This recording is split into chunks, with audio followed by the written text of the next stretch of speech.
నమస్తే. నేను మీ మధు. గత ప్రభుత్వంతో పోలిస్తే ఈసారి మాత్రం క్రైమ్ రేట్, అదే హత్యలు, ఆత్మహత్యలు, అంతేకాదు కిడ్నాపింగ్లు వంటివి కూడా ఎన్నో కేసులు తగ్గాయని డీజీపీ కూడా ప్రత్యక్షంగా చెప్పడం అయితే జరిగింది. అయితే గత ప్రభుత్వంతో పోలిస్తే నిజంగానే ఈ ప్రభుత్వంలో క్రైమ్ రేట్ తగ్గిందా లేదా అనే విషయాల గురించి రోజు మనం చర్చిద్దాం. ప్రస్తుతం మనతో పాటు ఉన్నారు సీనియర్ జర్నలిస్ట్ డివి శ్రీనివాస్ గారు. వారిని అడిగి మరిన్ని విషయాలను తెలుసుకుందాం. నమస్కారం సార్. నమస్తే. సార్, గత ప్రభుత్వంతో పోలిస్తే ఈసారి క్రైమ్ రేట్ నిజంగానే తగ్గింది అని అంటున్నారు.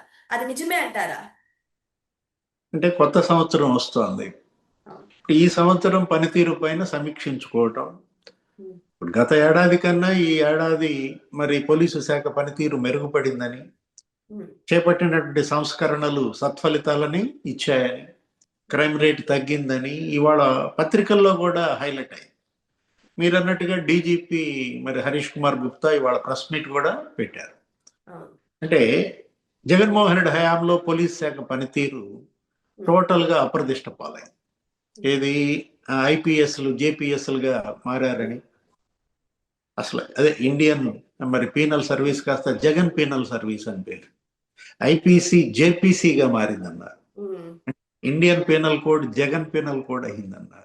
అసలు అదేదో రాజ్యాంగం, అంబేద్కర్ రాజ్యాంగం కాదు, ఆంధ్రప్రదేశ్లో అమలవుతోంది ఏంటది రాజారెడ్డి రాజ్యాంగం అన్నారు. మనం చూసాం ఐపీఎస్లు కూడా జైలుకి వెళ్ళారు. ఏది ఇప్పుడు పిఎస్ఆర్ ఆంజనేయులు మరి ఆయన ఏంటి డీజీపీ కావాల్సిన ఆయన జైలుకి వెళ్ళాడు.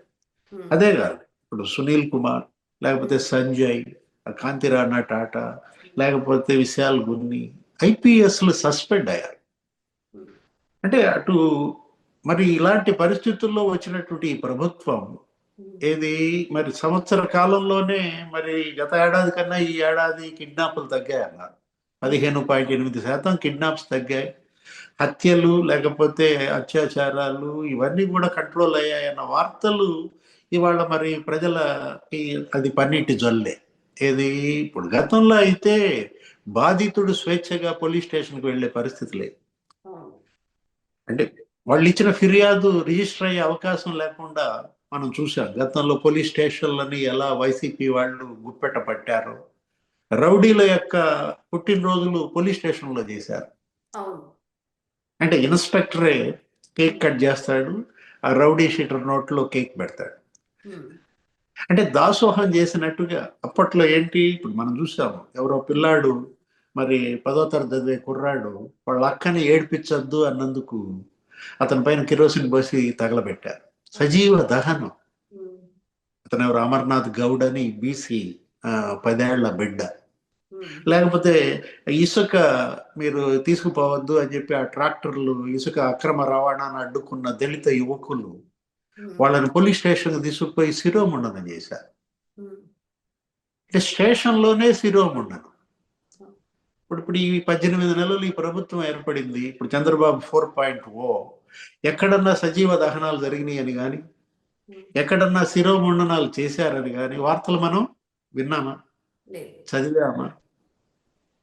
ఎవరైనా హీరోయిన్ ని కిడ్నాప్ చేశారని, లేకపోతే ఎవరన్నా ఒక డాక్టర్ని నడి రోడ్డు మీద పెడరెక్కలు విరిచి కట్టి లాఠీలతో కొట్టారని, ఆయన చనిపోయాడని, ఇవి గతంలో మనం చూసాం. జగన్ హయాంలో కాదంబరి జత్వాని కిడ్నాప్. అసలు ఏంటి ఎక్కడో ముంబైలో జరగటం ఏంటి, ఆమె ఏదో ఒకటి మీద కేసు పెట్టడం ఏంటి, ఆ కేసుకి కౌంటర్ గా ఆమె పైన ఏపీలో కేసు పెట్టించి జత్వానిని, ఆమె తల్లిని, తండ్రిని, ముసలాడు ఆర్బీఐ ఉద్యోగి, మిలిటరీ ఉద్యోగి, వాళ్ళను పట్టుకొచ్చి 43 రోజులు చిత్రహింసలు పెట్టారు, జైలుకి పంపారు. అలాంటి పరిస్థితి ఇప్పుడు ఉందా? సుధాకర్, డాక్టర్ సుధాకర్ ఏంటి ఆయన మాస్క్ అడిగాడు. ఆ రోజు కరోనాలో మాస్క్ అడిగితే ఆయన ఏదో మాట్లాడాడని, మాస్క్ లేకుండా మేము ఎలా పనిచేస్తామన్నందుకు ఆయన్ని ఎలా టార్చర్ పెట్టారు. ఒక దళిత వైద్యుడు చనిపోయేలా చేశారు, కొట్టారు. అంటే అప్పుడు జగన్ హయాంలోనేమో డాక్టర్లని నడి రోడ్డు మీద కొట్టారు. ఇప్పుడు చంద్రబాబు 4.0లో రౌడీలని నడి రోడ్డు మీద కొడుతున్నారా? ఇప్పుడు తెనాల్లో మనం చూసాం గంజాయి మాఫియా నడి రోడ్డు మీద కొట్టుకుంటూ నడిపించుకుంటూ తీసుకెళ్లేసరికి జగన్మోహన్ రెడ్డి అక్కడికి వెళ్ళిపోయాడు. అది వెళ్ళిపోయి మళ్ళీ మా మా మా వాళ్ళు కాదు వాళ్ళు, మీ పార్టీ వాళ్ళు అన్నట్టు కూడా ప్రచారం చేశారు దాని గురించి. అది వేరేది. ఇదేమన్నాడు ఆ రోజు చంద్రబాబు, నిన్ను కూడా ఇలాగే నడి రోడ్డు మీద కొడితే ఏం చేస్తావన్నాడు. ఉమ్, వాళ్ళ తరపున ఈయన వత్తాసుగా మాట్లాడటం, అంటే రౌడీ షీటర్లు, గంజాయి మాఫియా. ఆ? ఇప్పుడు నిన్న నెల్లూరులో మనం చూసాం. నెల్లూరులో అసలు లేడీ డాన్స్ అంట.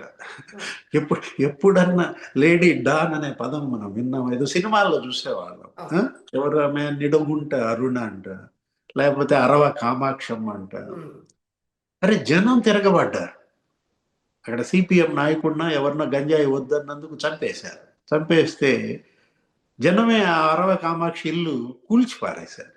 ఉమ్, అంటే ప్రజలు కోరుకుంటుందే ఈ ప్రభుత్వం ఇష్టం. ఉమ్, ఇప్పుడు నడి రోడ్డు మీద నడిపిస్తారా? అసలు హక్కులు ఉన్నాయా? ఈ విధంగా మానవ హక్కుల్ని కాలరాస్తున్నారా?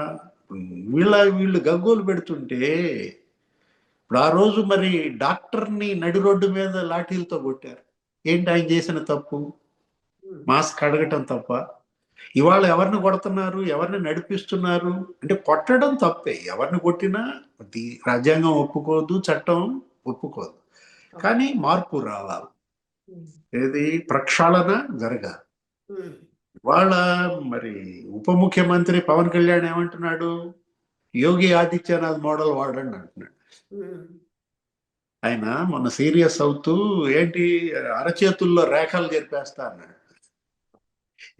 ఏ కాలు కా కాలు, ఏ కీలుకి కీలు, ఏదో మాట్లాడాడు. ఆయన చాలా సీరియస్ గా మాట్లాడాడు. రౌడీ షీటర్లు వాళ్ళ ఏంటి, ఆంధ్రప్రదేశ్ శాంతి భద్రతలు ఉంటేనే పెట్టుబడులు వస్తాయి, అవును. పరిశ్రమలు వస్తాయి.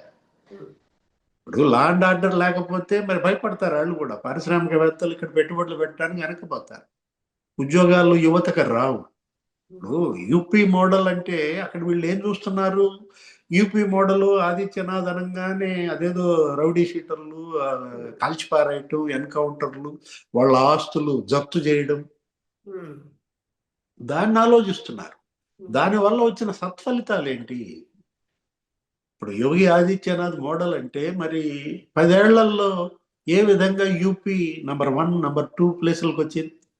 ఉమ్, వాళ్ళ దేశంలో ఆ రాష్ట్రం మరి థర్డ్ ఎకానమీగా ఎలా మారింది?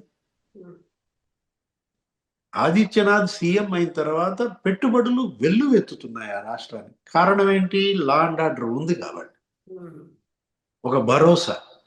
ఉమ్, ఇది ఒకప్పుడు రౌడీల్లో భయం, గుండాల్లో భయం. దగ్గర దగ్గర ఒక 8,000 ఎన్కౌంటర్లు చేశాడమ్మా. ఒక 222 మందిని చంపారేశారు. రూట్అవుట్ చేశారనమాట. ఏది, 8,000 మంది గాయపడ్డారు. దీన్ని మానవ హింసనో లేకపోతే ఇంకో రకంగానో చూస్తే అది వేరే అంశం. అది దండం దశగుణం భవేత్. ఏది, ఇవాళ సామధాన భేద దండోపాయాలు అన్నారు, మంచిగా చెప్తారు.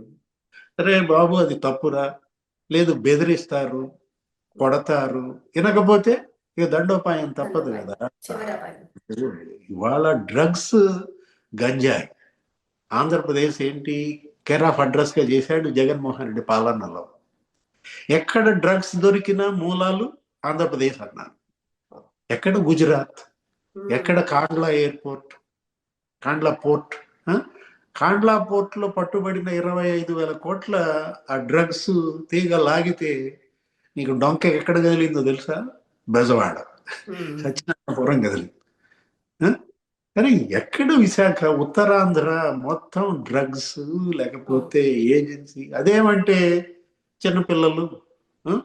వాళ్ళని కొడతారా? ఉమ్, అదే అతను కొండారెడ్డి అని వైసీపీ విద్యార్థి విభాగం అధ్యక్షుడంట. అతనికి ఏదో డ్రగ్స్ లింక్స్ ఏ ఉన్నాయి. అతను ఉమ్. అరెస్ట్ చేస్తే జగన్ ప్రెస్ మీట్ పెట్టి చిన్నపిల్లాడు కొడతాడా? అంటే తప్పు నువ్వు చేశారు కదా మరి. ఎవరి తరపున మాట్లాడుతున్నాడు జగన్మోహన్ రెడ్డి? రౌడీలకి బ్రాండ్ అంబాసిడరా? ఉమ్, గుండా రక్షకుడా? ఇప్పుడు ఒకటి ఇక్కడ మనం చూడాల్సింది, జగన్ హయాంలో ఏం జరిగింది, ఇప్పుడు ఏం జరుగుతుంది. ఉమ్, అప్పుడు పోలీసులు ఎలా బిహేవ్ చేశారు, ఇప్పుడు పోలీసులు ఎలా బిహేవ్ చేస్తున్నారు. అదే పోలీస్, అప్పుడైనా అదే పోలీస్, ఇప్పుడైనా వాళ్లే. అవును. అంకుశం. అంటే కానీ సార్ ఇంతకు ఉపయోగించుకోవడం. ముందు జగన్ పరామర్శకు వెళ్ళినప్పుడు అది తోటాపూరి మామిడి పండ్ల రైతుల కోసం వెళ్ళినప్పుడు కూడా జగన్ కొన్ని వ్యాఖ్యలు చేశారు. ఏంటి అంటే ఇప్పటి పోలీసు హయాము చంద్రబాబుకి కాపు కాస్తున్నారు, తొత్తుల్లా వ్యవహరిస్తున్నారు అని కొన్ని వర్డ్స్ కూడా యూజ్ చేశారు. మరి నిజంగానే తొత్తుల్లా వ్యవహరిస్తుంటే మరి క్రైమ్ రేట్ ఎలా తగ్గిందంటారు? మరి దీన్ని కూడా వైసీపీ వాళ్ళు చెడగొట్టే ప్రయత్నం చేస్తారంటారు. ఈ వార్త కూడా ఫేక్ అని ప్రచారం చేస్తారంటారా? అంతే కదా, ఇప్పుడు ఏది క్రైమ్ రేట్ పెరిగిందంటారు. ఉమ్, ఓ మా జోగి రమేష్ అరెస్ట్ చేశారు, మా పిన్నెల్లి బ్రదర్స్ అరెస్ట్ చేశారు, మొత్తం వైసీపీ వాళ్ళందరినీ లోపల పెట్టారు. ఇప్పుడు పరకామణి చోరీ కేసును ఏమన్నాడు జగన్మోహన్ రెడ్డి ప్రెస్ మీట్ లో? అదేదో లడ్డు అంట, అదేదో గూడి, ఒక చిన్న దొంగతనం అన్నాడు.